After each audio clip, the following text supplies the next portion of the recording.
envoyer ses plans. Alléluia. Alléluia. Si Dieu a un plan sur ta vie, Amen. ne crains point. Amen.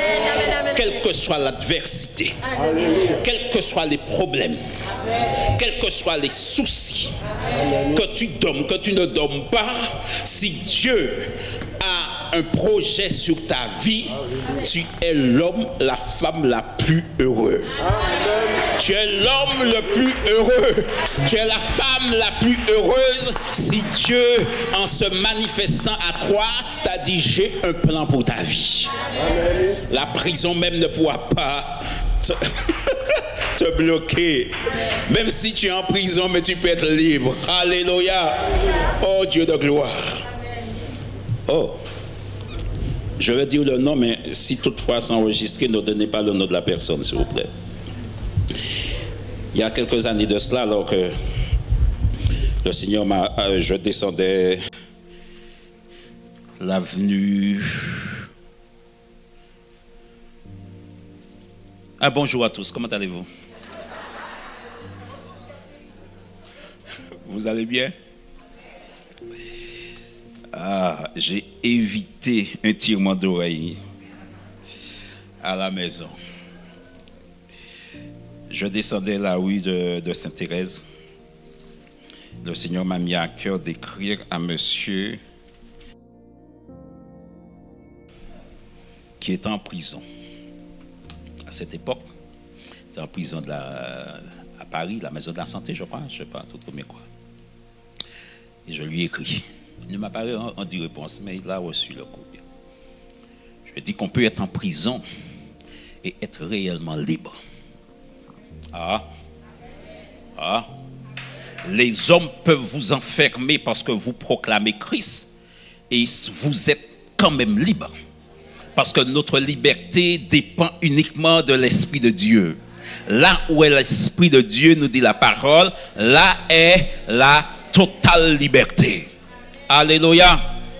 Ouvrons la parole de Dieu, chers amis, dans Acte 16. La dernière fois, j'avais prêché sur la louange et j'avais dit, tu n'es pas né pour pleurer. Tu es né pour adorer et louer Dieu. Aïe, aïe, aïe. Tu n'es pas né pour pleurer.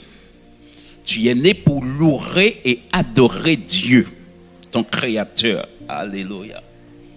C'est la phase 2 ce matin. Mais le titre a changé. La louange, source de délivrance. Aïe, aïe, aïe. La louange, c'est la source de la délivrance. Alléluia. Nous connaissons ce verset qui dit, je m'écris, loué soit l'Éternel, et je suis délivré d'une partie de mes ennemis. De quelques ennemis. De tous mes ennemis. Et comme nous avons tendance à le dire ici, nos ennemis, ce ne sont pas nos voisins, ce ne sont pas nos collègues. Nos ennemis se trouvent dans les lieux célestes. Alléluia. Dans les lieux spirituels, dans les lieux invisibles. Mais nous crions, loué soit l'Éternel. Je m'écris, loué soit l'Éternel, et je suis délivré de tous mes ennemis. Donc la louange, c'est une source de délivrance. Alléluia. La louange, source de délivrance. Pour ma restauration. Pour mon bien-être. Tout le monde parle de... Il faut être zen. Je se mettre dans une position... Ils oublient tout pour être zen. Alléluia. Et quand nous entrons dans notre lieu secret, dans notre lieu d'intimité avec Dieu, aïe, aïe, aïe. Normalement, il ne doit pas être plus zen. Personne ne peut être plus zen qu'un chrétien. Personne ne peut être plus zen qu'un chrétien. Bien que souvent ce n'est pas la cause, bien que souvent ce n'est pas le fruit, le résultat de ce que je dis, mais logiquement, personne ne peut être plus zen que quelqu'un qui se confie en Dieu. La Bible déclare que celui qui se confie en Dieu ne sera point couvert de honte. Aïe, aïe, aïe. Celui qui, ce que David disait, ne me laisse pas être la risée de mes ennemis, car je me confie en l'Éternel, car je me confie en toi. Celui qui se confie en Dieu, il ne peut être la risée de ses ennemis, il ne peut être la risée de ceux qu'il côtoie, parce qu'il se confie en Dieu, parce que tôt ou tard, Dieu aura le dernier mot sur ta vie. Aïe, aïe, aïe. Vous êtes là? Alléluia. Acte 16. À la maison, vous allez lire à partir du verset 16. Mais ici, nous allons lire à partir du verset 25, car il ne faudrait pas que la lecture soit trop longue. Vers le milieu de la nuit, Paul et Silas priaient et chantaient les louanges de Dieu, et les prisonniers les entendaient. Tout à coup, il se fut un grand tremblement de terre, en sorte que les fondements de la prison furent ébranlés. Au même instant, toutes les portes s'ouvrirent et les liens de tous les prisonniers furent rompus. Le geôlier se réveilla et lorsqu'il vit les portes de la prison ouvertes, il tira son épée et allait se tuer, pensant que les prisonniers s'étaient enfuis. Mais Paul cria d'une voix forte, « Ne te fais point de mal, nous sommes tous ici. » Alors le geôlier, ayant demandé de la lumière, entra précipitamment et se jeta tout tremblant aux pieds de Paul et de Silas.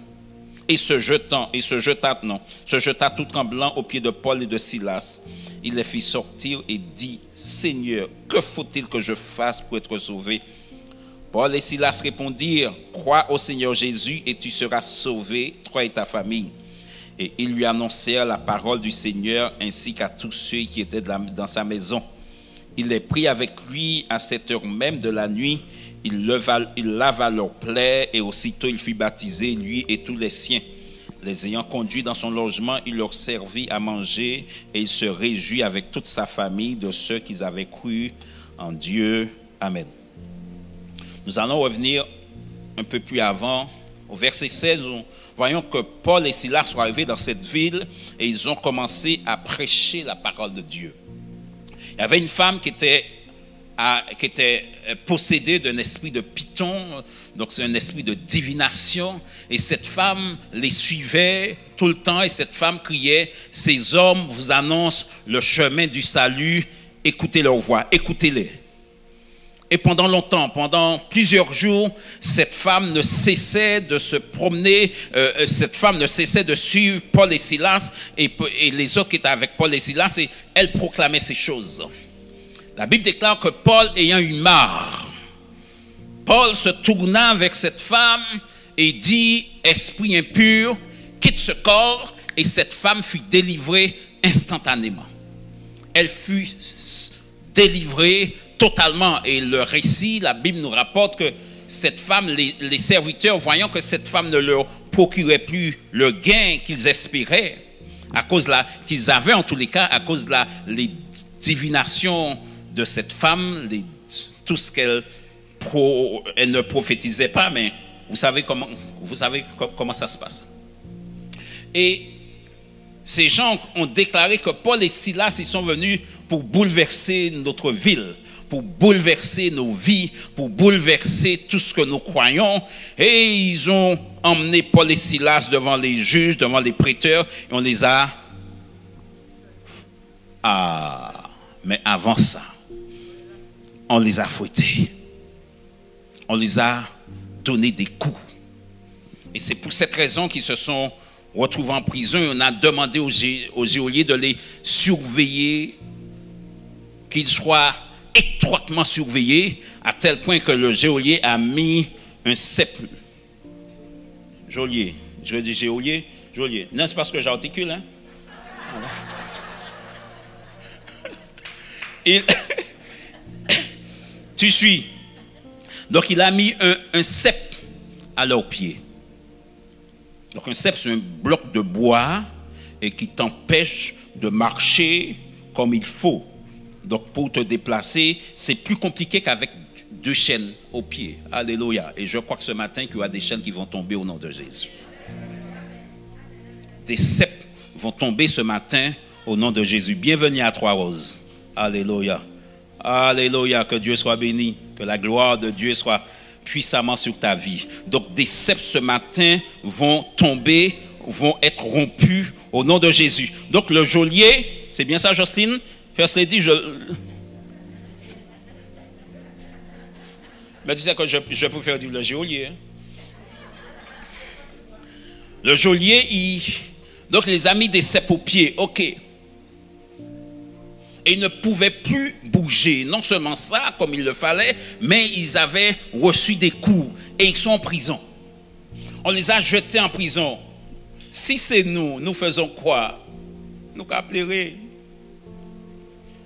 On pleure.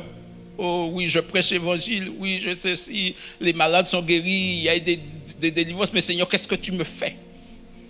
Pourquoi je suis ici? C'est à cause de toi, Éternel, que je suis là.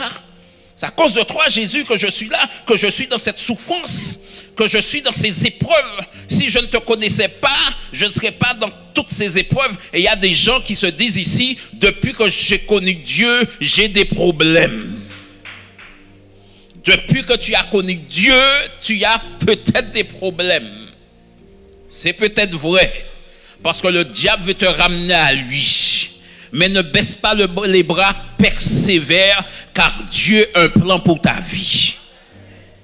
Persévère, car Dieu a prévu quelque chose sur ta vie, et nous avons lu que rien ne peut contrarier ses plans.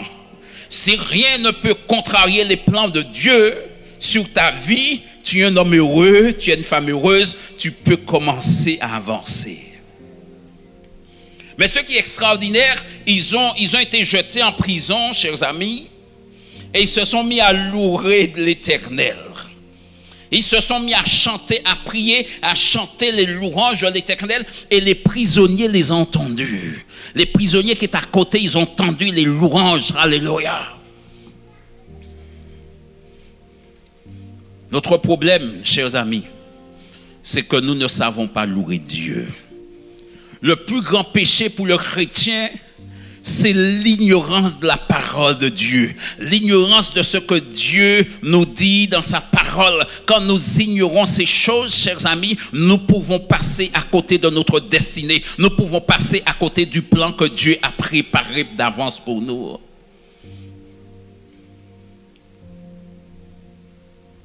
Adam et Ève n'ont pas été créés au jardin d'Éden. Ah non? Adam et Ève n'ont pas été créés au jardin d'Éden. Adam et Ève ont été créés dans les lieux célestes, dans la pensée de Dieu. Dans la pensée de Dieu. Et Dieu a préparé le jardin d'Éden pour les placer dedans. Mais Dieu avait déjà prévu, Dieu avait déjà créé dans sa pensée Adam et Ève. Dieu t'avait déjà créé dans sa pensée. Ah. À tel point que Dieu dit ceci à Abraham, qu'il lui donnera une postérité, qu'il lui donnera un fils. Et Abraham, connaissant son état, qu'il ne pouvait pas en avoir, il dit, mais Seigneur, oui, d'accord, ok, mais donne-moi un signe. Et Dieu lui dit, tes descendants, c'est extraordinaire, chers amis. Il n'a pas encore le fils, mais l'Éternel dit à Abraham, tes descendants seront esclaves dans un pays étranger pendant 400 ans, et au bout de 400 ans, je viendrai les délivrer. Écoutez bien, Abraham n'a pas encore de descendants, il n'a pas encore de fils. Dieu lui dit, tu auras un fils, et il demande à Dieu, mais à quel signe reconnaîtrai-je que j'aurai un fils? Quel signe que tu me donnes? Et Dieu lui parle de sa descendance. Dieu avait déjà prévu ça. Dieu lui parle de sa descendance. Jusqu'à la 400e année, Dieu lui dit, tes descendants seront esclaves dans un pays étranger pendant 400 ans. Et au bout de ces 400 ans, je viendrai les délivrer. Et quand j'ai dit ça, j'ai dit, waouh, foot bon Dieu grand. Oh, que tu es grand. Que tu es grand, Dieu de gloire.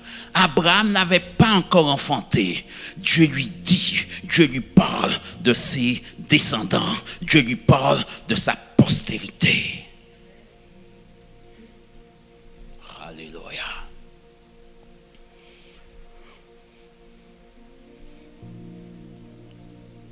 Et quand Dieu a délivré le peuple d'Israël, quand nous regardons la carte, nous voyons que le peuple d'Israël a pris le chemin le plus long pour aller en Égypte.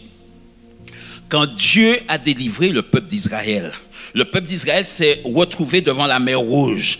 Alléluia. Et ils n'étaient jamais sortis, ils étaient uniquement prisonniers, esclaves en Égypte. Ils ne savaient pas ce qu'il y avait aux alentours, puisqu'ils étaient esclaves, ils ne pouvaient pas connaître la région. Mais Moïse les a conduits là sous l'ordre de l'Éternel. Et quand ils arrivent là, ils sont devant la mer Rouge. Et ils veulent se révolter. Ils se sont tournés vers Moïse pour dire, oui, nous te disions ceci, qu'il était mieux pour nous de rester esclaves en Égypte.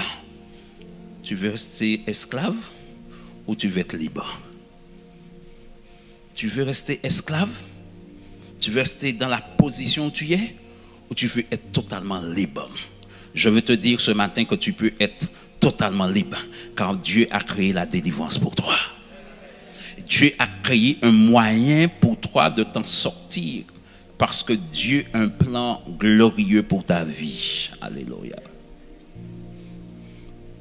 Mais si tu ne te mets pas de la présence de Dieu, tu risques de ne pas connaître ce plan que Dieu a pour toi. Si tu ne te mets pas dans la présence de Dieu, tu risques de ne pas connaître le plan que Dieu a pour ta vie. Donc le peuple d'Israël est arrivé devant la mer Rouge, ils sont là. J'aime bien l'Ancien Testament parce que l'Ancien Testament m'enseigne beaucoup. Et le peuple d'Israël, ils ont rouspété, ils se sont tournés vers Moïse. Et Moïse a invoqué l'Éternel et l'Éternel lui a dit, ok, prends le bâton que tu as, lève-le.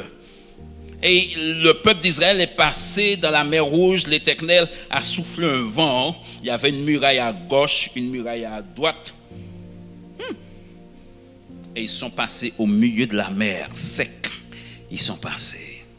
Et quand ils sont arrivés de l'autre côté, ils ont fait quoi? Myriam, la sœur de Moïse, elles ont fait quoi, les femmes? Elles ont pris des tambourins, se sont mis à louer l'Éternel, à chanter, à glorifier Dieu, parce qu'ils ne connaissaient pas encore les merveilles de Dieu. Ils ne connaissaient pas encore ce que Dieu était capable de faire. Ils ont vu ce que Dieu est capable de faire, donc ils ont loué Dieu. Nous savons ce que Dieu est capable de faire. Alléluia. Ça signifie quoi? On doit faire le contraire des gens d'Israël. Il ne faut pas attendre que le miracle soit accompli. Il ne faut pas attendre que la délivrance soit accomplie pour que tu puisses louer Dieu. Non, il faut louer Dieu avant parce que tu es appelé à louer Dieu. Oh. Il faut louer Dieu avant le miracle parce que tu es appelé à louer Dieu. On ne loue pas Dieu parce qu'on veut un miracle. On loue Dieu parce que déjà il est digne de recevoir la louange. Il est digne de recevoir toute notre attention. Et quand tu as toute l'attention de Dieu, Dieu commence à s'occuper de tes affaires. Quand toute ton attention est braquée sur Dieu, mais non sur ta personne, tu loues Dieu, tu adores Dieu, parce que tu te dis que c'est ce à quoi j'ai été appelé à faire, à louer Dieu. Ton premier ministère, ce n'est pas de prier pour les malades. Ton premier ministère, ce n'est pas de chasser les démons. Ton premier ministère, c'est de louer, d'adorer Dieu. Tout le monde veut prier pour les malades, guérir les malades, c'est une bonne chose. Chasser les démons, c'est une bonne chose. Mais ton premier ministère avant tout, c'est de louer ton Dieu, c'est d'adorer ton Dieu. Quand tu t'occupes des affaires de Dieu, Dieu s'occupe de tes affaires. Quand toute ton attention est centrée sur Dieu et tu adores Dieu, tu loues Dieu, nul ne peut se tenir en ta présence. Parce que l'adoration, la louange emmène la présence de Dieu dans ta vie. Et parce que la présence de Dieu dans ta vie, les ennemis ne peuvent pas s'approcher.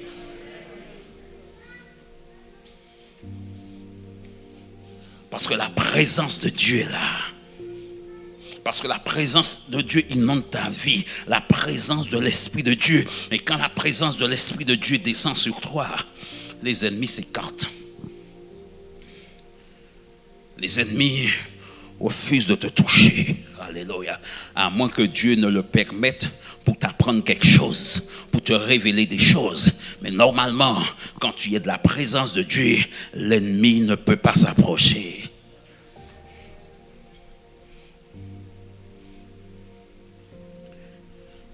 Les mouches ne se posent jamais sur quelque chose qui est chaud. Oh. C'est vrai ou c'est pas vrai? Les démons ne se poseront jamais sur un homme, une femme qui est rempli, qui est chaud, bouillant pour le Seigneur. Aïe, aïe, aïe. Oh, oh. De même que les mouches ne se posent pas sur un récipient chaud, de même que les démons, si tu es chaud, les démons ne peuvent pas se poser sur toi. Les démons ne peuvent pas s'approcher de toi parce que tu es bouillant pour ton Dieu, parce que tu es chaud. La puissance de Dieu, le feu de l'Éternel t'environne.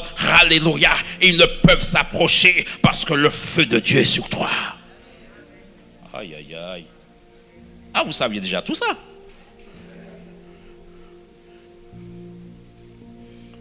Je pense que si c'était moi qui étais en prison, j'aurais eu cette réaction. Oh mon Dieu, qu'est-ce que j'ai fait? Pourtant je prêche ta parole. Ils ont menti sur moi. Ils m'ont fouetté. Ils m'ont fait ceci, ils m'ont fait cela. Et je suis là. Seigneur, Seigneur, voilà. Si mon pâté est prêché, si je n'avais pas été faire ça, je ne serais pas là. Oh, ils ne sont... Et pourtant, ils avaient des plaies ouvertes. Mais ils ne se sont pas préoccupés de cela. Ils ont dit à Dieu seul soit toute la gloire. Et ils ont commencé à louer l'Éternel, à louer le Seigneur. Alléluia. Pierre et quelques disciples ont été frappés, battus de verge.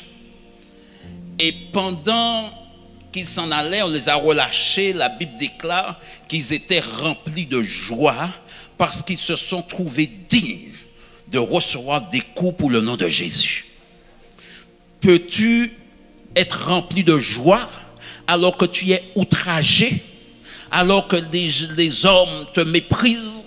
Peux-tu être rempli de joie? Je dis oui, tu peux être rempli de joie. Peux-tu te trouver digne de recevoir des crachats, de recevoir des coups pour le Seigneur? Il y a quelques années de cela, alors que j'étais beaucoup plus jeune que ce que je suis maintenant, alors que je prêchais au Verpré dans la rue, je partageais les prospectus, je prêchais. Un homme qui m'a regardé, je lui parle, il m'a fait, m'a donné une gifle. Il m'a dit, pas j'ai quitté ça arrive encore. Je n'ai pas dit, Seigneur, que ton nom soit béni. Je n'ai pas dit, Seigneur, je suis digne. Cet homme me frappe parce que je prêche l'évangile. J'ai dit pas, j'ai quitté ça arriver encore parce que j'étais toujours dans la chair. Je me demande même est-ce que je ne suis toujours pas dans la chair maintenant, parce que je peux vous dire que c'est difficile, parce que tu parles de Christ, qu'on te méprise, qu'on te donne une baffe, des claques, et chaque claque tu dis merci Seigneur. Et pourquoi dit merci Seigneur? Bah merci Seigneur. Pourquoi dit merci Seigneur? Bah merci Seigneur. Oh, et tu continues à dire merci Seigneur. Oh, tu prends des coups, merci Seigneur, mais continue à dire merci Seigneur, parce que je suis convaincu, quand l'autre il fera ça un moment, son bras restera comme ça. Alléluia. Son bras restera paralysé, parce que à chaque fois tu prends une claque, tu bénis l'Éternel. À chaque fois tu prends une claque, tu loues l'Éternel. Tu tends l'autre jour, c'est difficile oui, mais tu tends l'autre jour, mais parce que tu prends des claques, tu dis Seigneur merci. Je suis sûr d'une chose, la main de cet homme va se paralyser, va rester comme ça, et il va tout se tourner vers toi pour te dire priez bah moi.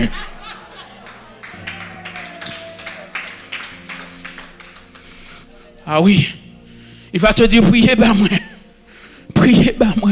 Alléluia.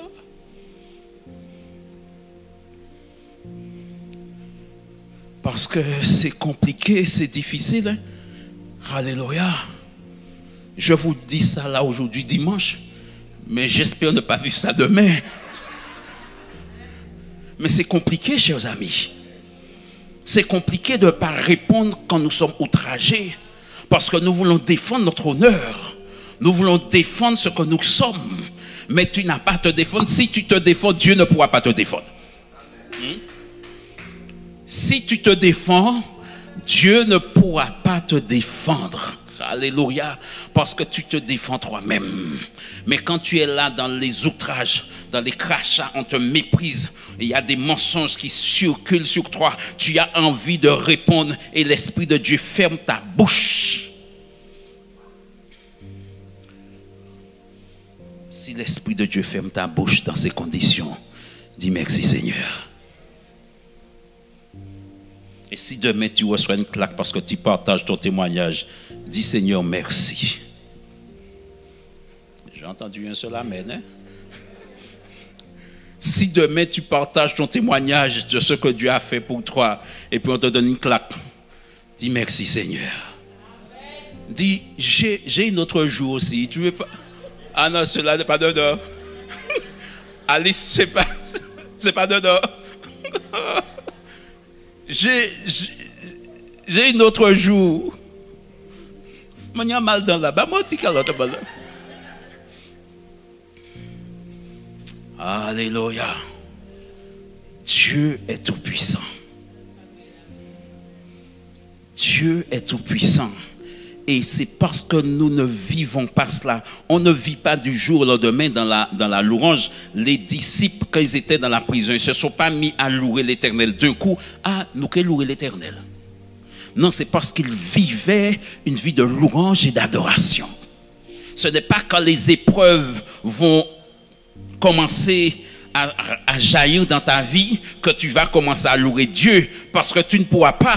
Les gens pensent quand j'aurai des problèmes, je vais louer Dieu. Si tu ne prends pas l'habitude de louer Dieu, si tu ne prends pas l'habitude déjà d'adorer Dieu, ce n'est pas quand la persécution viendra, ce n'est pas quand les moments difficiles viendront que tu pourras louer Dieu, l'adorer. Ça ne s'apprend pas du jour au lendemain, ce n'est pas automatique. Commence déjà à louer Dieu. Vous les nouveaux convertis, commencez à louer Dieu, commencez à adorer Dieu. Entrez dans cette vie de louange et d'adoration. La vie de louange, d'adoration, c'est mardi, mercredi, jeudi, vendredi, samedi, dimanche. Ce n'est pas seulement le dimanche que je suis là, je lève mes mains, j'adore Dieu, mais c'est tous les jours de la semaine, je lève mes mains, j'adore Dieu. Je dis Seigneur, tu es bon, Seigneur, tu es vivant, Seigneur, tu es réel. Même si je suis licencié, je te rends toute la gloire, je te bénis, Père. Même si je n'ai pas reçu l'augmentation que j'espérais, je te bénis, Dieu de gloire, parce que tu es celui qui pourvoit à mes besoins. Je te bénis, je te loue, je te glorifie, je te rends la gloire. Il n'y a pas... J'espère tellement d'augmentation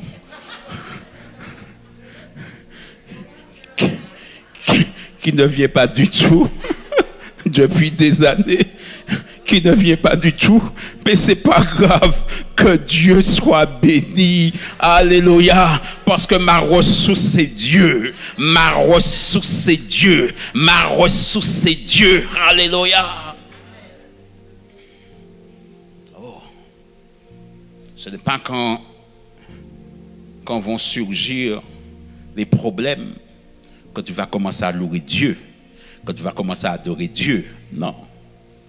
C'est quand, en apprenant chaque jour à reconnaître les bienfaits de Dieu. Je connais, il y a un magnifique chant qui dit « Compte les bienfaits de Dieu, mets-les tous devant tes yeux et tu verras en adorant combien le nombre en est grand. » C'est quand on adore Dieu que Dieu nous ouvre les yeux et nous voyons la bonté de Dieu, la fidélité de Dieu. Nous voyons la gloire de Dieu parce que nous sommes en train d'adorer Dieu. Nous ne sommes pas focalisés sur les problèmes, mais nous sommes focalisés sur notre Dieu, notre Sauveur, notre Maître, celui qui nous a créés, celui qui a un plan pour ma vie. Alléluia. Ce que tu traverses là, Dieu le savait déjà avant que tu ne viennes dans ce monde, avant que tu ne sois conçu dans le sein de ta mère, Dieu savait que tu aies vécu ces moments difficiles. C'est le Dieu qui a créé les choses, le Dieu qui a créé les cieux et la terre savait que tu serais passé par ces moments difficiles. Il n'attend une chose de toi, c'est que tu lèves les yeux vers lui, que tu oublies tes problèmes, que tu oublies les difficultés et que tu l'adores, que tu lui dises merci.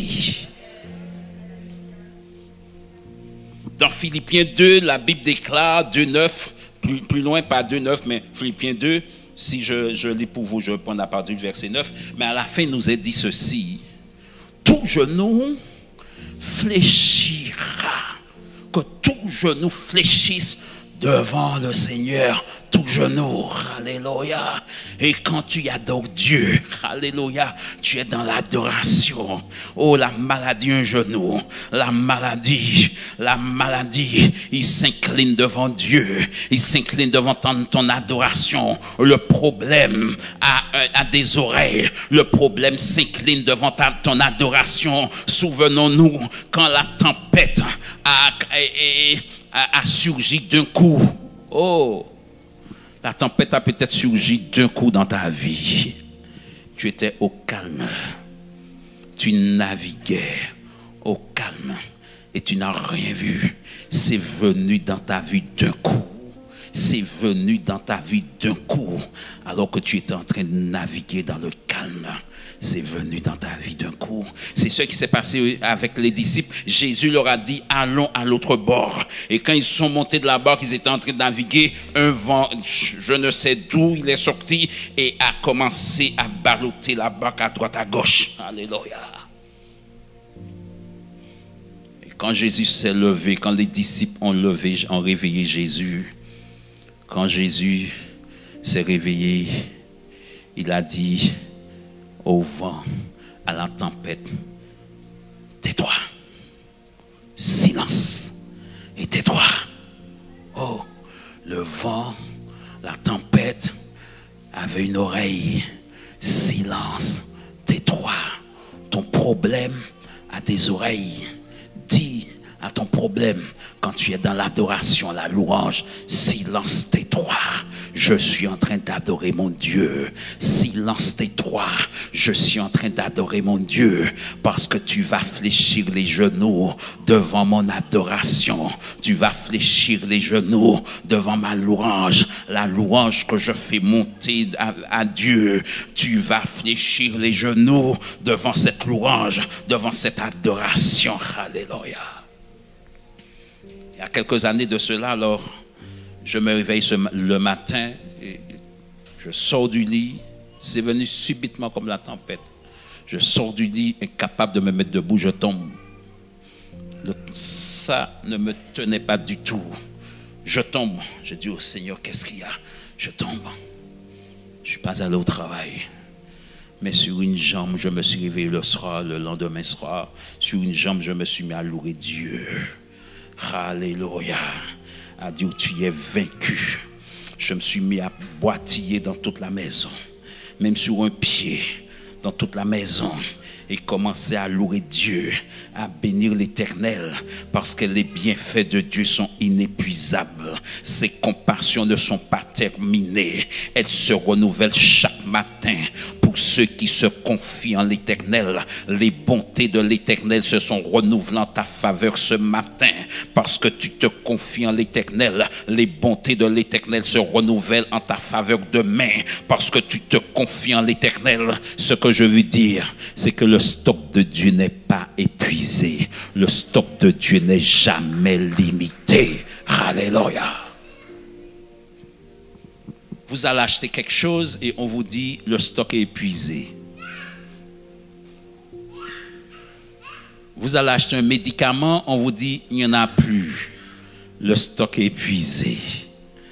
Alléluia. Mais tu n'iras jamais vers Dieu et puis Dieu va te dire mon stock est épuisé.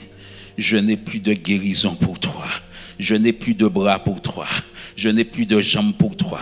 Eh bien, tu vas continuer à être estropié comme tu es. Je n'ai plus épuisé. Tu es venu trop tard. Non. Dieu a toujours quelque chose en réserve pour toi. Son stock n'est jamais épuisé. Je me suis posé une question il y a quelques années de cela. Mais si un quart des anges, un tiers, je ne sais pas, sont partis avec le diable, il manque des anges au ciel. Non, il ne manque pas. Parce que Dieu, c'est le Créateur. Alléluia. Dieu, c'est le Créateur. Alléluia. Dieu est capable de recréer encore les choses. Dieu est capable de recréer encore les choses pour toi. Ce que tu penses que c'est fini. Mais quand tu vas te mettre dans l'adoration, dans la louange, les portes vont s'ouvrir. Alléluia. La Bible déclare quand Paul et Silas se sont mis à chanter et à louer l'Éternel au milieu de la nuit. Ils ne sont pas là en train de se lamenter. Ils n'étaient pas là en train de chigner. Ils n'étaient pas debout. Comme je disais souvent à mes garçons, pas ni chou-pépé ici. Ils n'étaient pas debout là comme des chou-pépé. Comme des gens, ils sont là. Regardez ça nous fait. Paul, pour dis moi venir prêcher, et puis où? Non, mais ils se sont mis à chanter et à louer leur Dieu, alléluia. Et quand c'est louange au milieu de la nuit, vers minuit, quand c'est louange, tu as du mal à te lever à minuit pour prier.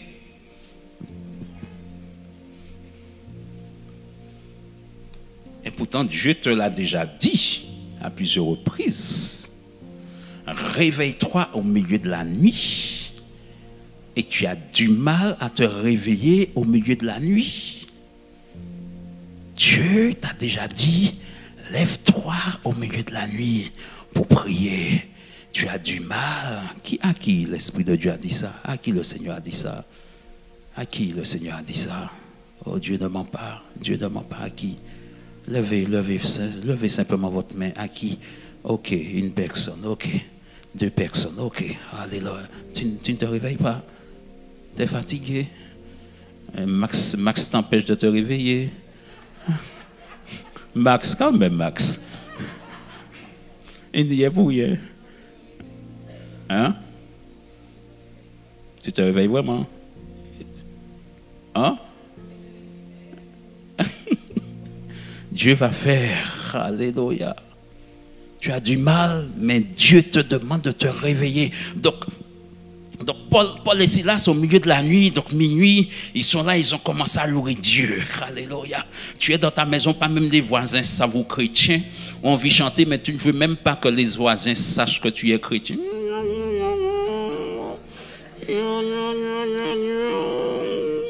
Dieu tout-puissant, quand j'entends en Dieu, Dieu tout-puissant. Oh mon cœur considère. Ou pas même les voisins savent qu'on a chanté les louanges de Dieu parce que tu viens de te convertir, tu es peut-être gêné. Ah, je me souviens quand j'étais à l'église baptiste du Robert, à l'école, un camarade m'a dit, hé, chérie, sortez qu'a fait l'amour à l'église, moi, dans la croix, m'a dit, maintenant, moi, tu portes en bain, en moun. Ah oui, parce qu'on peut avoir honte en tant que jeune, on peut avoir honte d'être chrétien. On peut avoir honte de ne pas être comme tout le monde. Mais ne sois pas comme tout le monde. Regarde autour de toi. Regarde comment se trouve tout le monde. Tout le monde est perdu. Tout le monde est tourmenté. Tout le monde est drogué. Tout le monde ne sait pas quoi faire. Mais ne sois pas comme tout le monde. Sois comme ton Dieu veut que tu sois. Sois comme ton Dieu veut que tu sois. Donc quand ils m'ont dit ça, m'a dit non, sans bain, m'a porté ban moun. En camarade moi, il était là, maman évangéliste, m'a porté bain. Oh, chers amis. Ah oui, c'est la vérité. Oh, c'est la vérité. Alvin m'a dit l'autre jour, il y a quelques années de cela, après sa conversion, il m'a dit, papa, quand tu arrivais devant le collège, bon compas chrétien, louange, la radio est allumée forte. J'avais tellement honte quand je descendais de la voiture. Eh bien oui, Maintenant, c'est lui qui va à tout leur prêcher l'évangile. À tous ceux qui veulent entendre Josias et lui, et ils vont prêcher l'évangile. Oui, tu as peut-être honte de chanter chez toi au caillou. Tu as peut-être honte de chanter les louanges de Dieu chez toi. Oh, chante les louanges de Dieu. Que les voisins entendent ou pas. Adore ton Dieu.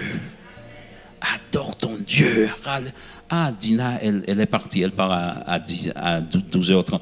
Mais Dina, notre sœur Gisèle, c'est avec nous qu'elle s'est convertie à la maison. On tenait des réunions de prière de famille. Et elle entendait les chants un jour. Elle m'a dit, excusez-moi monsieur, c'est chez vous qu'on entend les chants? J'ai dit oui, je peux monter un soir? J'ai dit mais bien sûr. Et c'est comme ça qu'elle s'est convertie chez nous. Alléluia.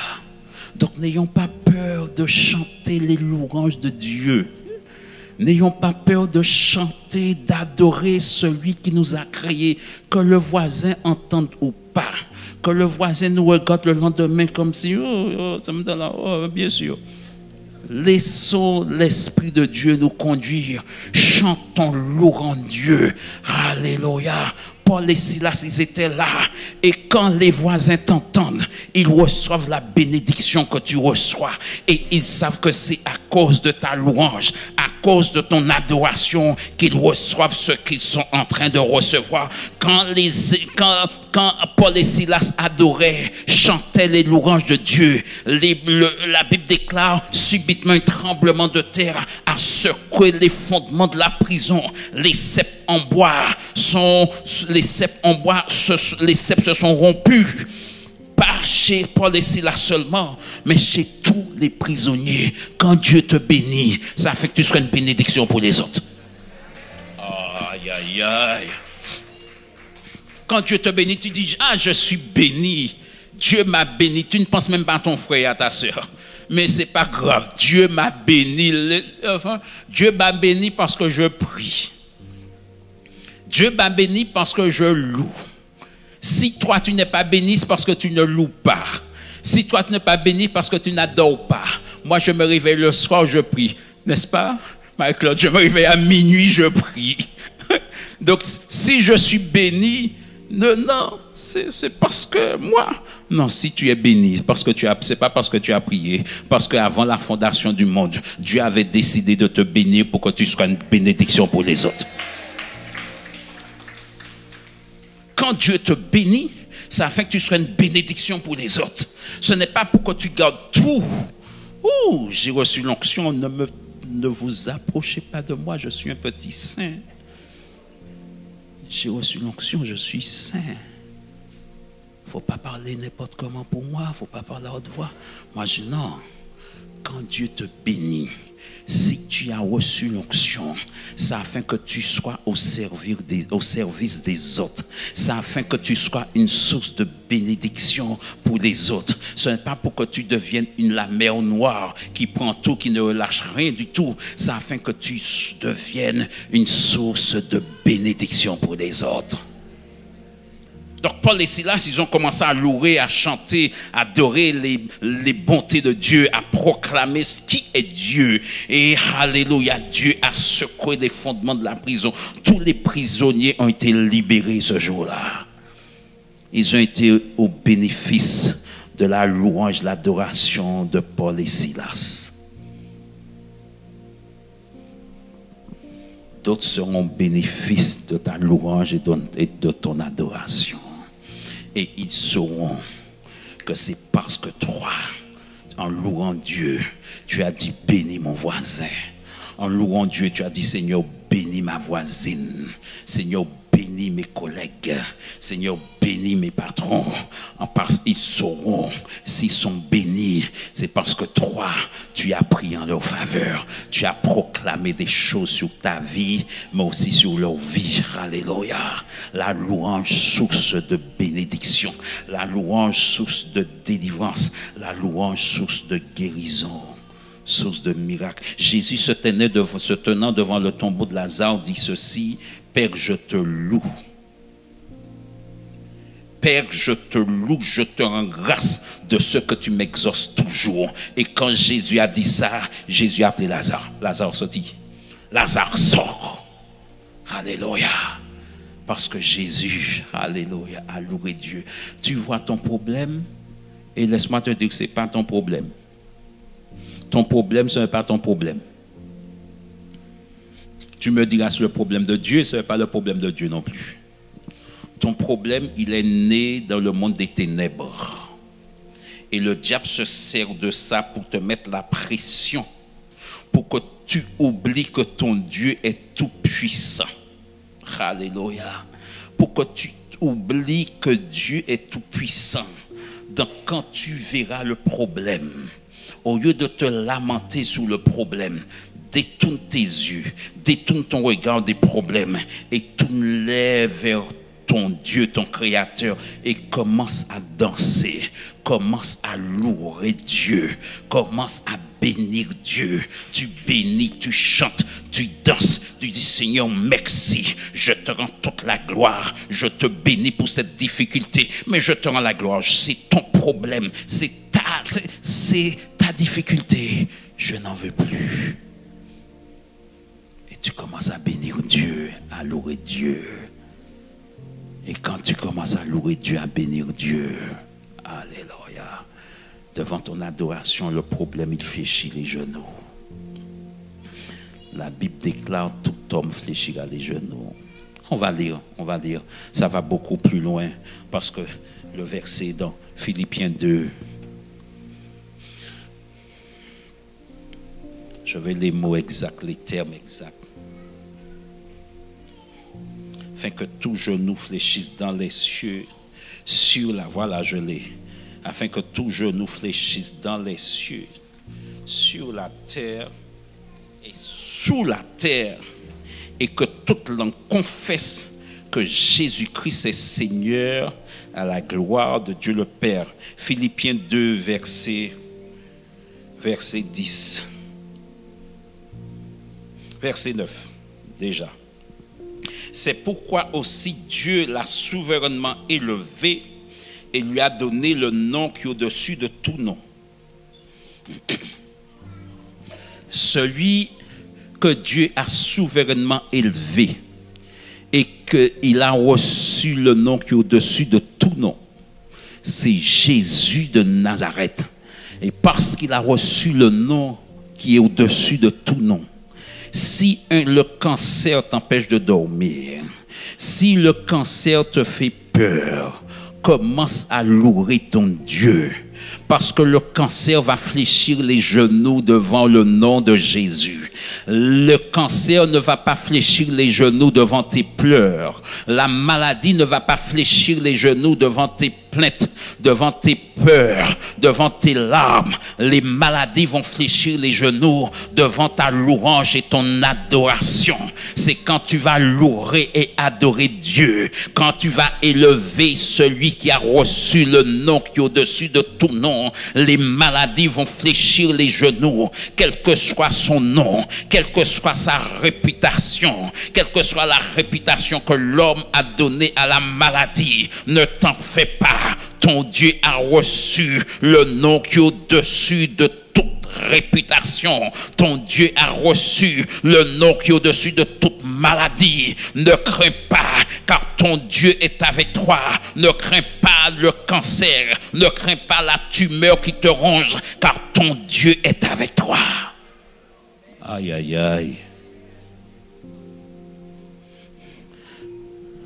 Et quand tu vas continuer à adorer Dieu, le cancer va fléchir les genoux. Alléluia.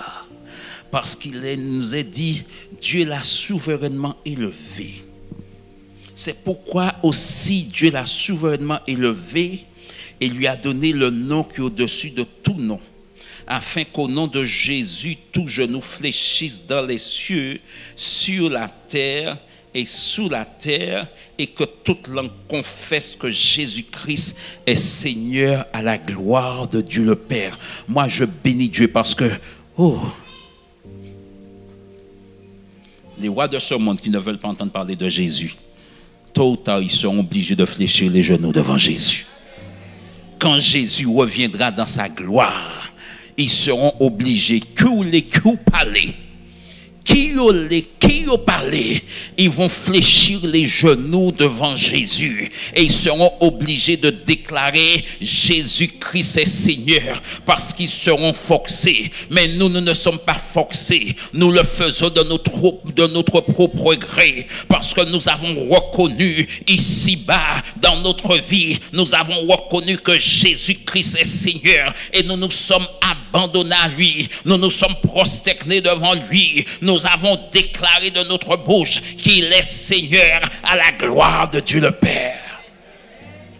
Alléluia. Nous le faisons de notre propre gré. Parce que nous avons reconnu que Jésus a reçu le nom qui est au-dessus de tout nom. Mais ceux qui ne l'ont pas reconnu, qui ont vécu leur vie à l'avènement du Seigneur Jésus, ils seront obligés de fléchir les genoux. Le diable sera obligé de fléchir les genoux. Les démons vont obliger de fléchir les genoux. Toute langue confessera que Jésus-Christ est Seigneur à la gloire de Dieu le Père. Alléluia. Tout genou. Dans les cieux, sur la terre, les anges fléchissent les genoux. Sur la terre, nous fléchissons les genoux. Et sous la terre, le monde des ténèbres, ils seront obligés de fléchir les genoux devant le roi des rois. Alléluia. Amen. Alléluia. Parce que nous l'avons fait de notre propre gré. Nous avons décidé que Jésus est notre Seigneur.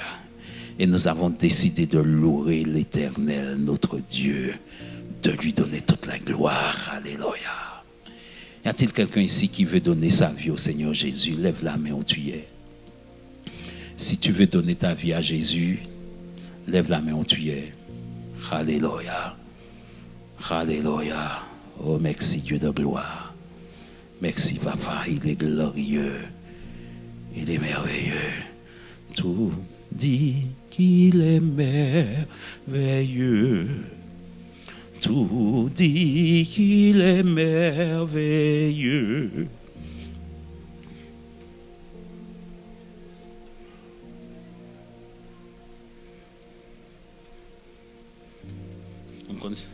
Nous ne connaissons pas la suite.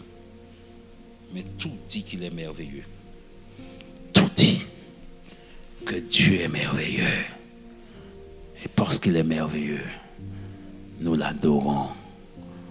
Alléluia, nous le remercions, nous disons merci. Parce qu'il est fidèle. Samantha, elle est là, Samantha. Joël, il est là. Non, il n'est pas là. Il faut que je vous voie tous les deux. Tu sais déjà pourquoi. Il faut que je vous voie tous les deux. Alléluia. À Dieu seul soit toute la gloire. Proclamez votre guérison. Proclamez votre guérison. Tout ce que tu demanderas, crois que tu l'as reçu et tu le verras s'accomplir. Crois. Si elle tarde, crois. Tout simplement. Et loue Dieu. Bénis Dieu.